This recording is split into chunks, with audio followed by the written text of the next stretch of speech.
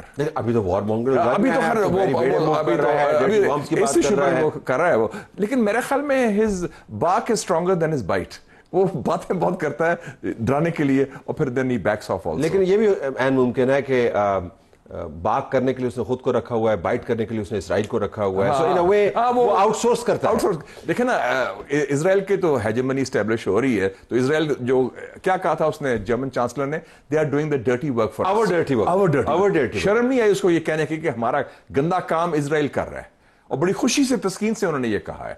تو یہ آپ دیکھیں ان کی سوچ کیا ہے مغرب کے قائدین کی. سو کیا ہمیں 30 سیکنڈز ایچ, کیا ہمیں کرنا چاہیے امریکہ کے ساتھ اس نازک موڑ پر when everything is up in the air, اور کیا نہیں کرنا چاہیے؟ Field marshal Asim Munir should tell Trump کہ یہ بہت بڑی ڈی اسٹیبلائزیشن ہے, جنگ کو روکو کیونکہ اس کے نتائج کوئی قابو نہیں کر سکے گا. اور کیا نہیں کرنا چاہیے؟ اور ہمیں کوئی اس میں حصہ نہیں لینا چاہیے یہ جو امریکہ اور اسرائیل کی جو کر رہا ہے میکنیشن, کیونکہ انڈو اسرائیل ایکسس پاکستان کے خلاف ہے, اور اگر یہ ہوا تو پھر اسرائیل بارڈر آپ سمجھیں ایران تافتان ہو جائے گا. I have to leave it there. یہ جانتے ہوئے کہ یہ جو میٹنگ ہے اس کے اندر میڈیا کو اجازت نہیں ہے, لیکن یہ بھی جانتے ہوئے کہ امریکہ کے سسٹم کیسے کام کرتا ہے, یہ بعیدست قیاس نہیں ہے کہ اگلے 24 گھنٹے کے اندر پوری ڈیٹیل تفصیل کسی امریکی اخبار میں چھپی ہو, ایکسکیوز میں آ جائے گی یا نیو یارک ٹائمز میں آ جائے گی. I have to leave it there. ناظرین پروگرام ہمارا جاری ہے.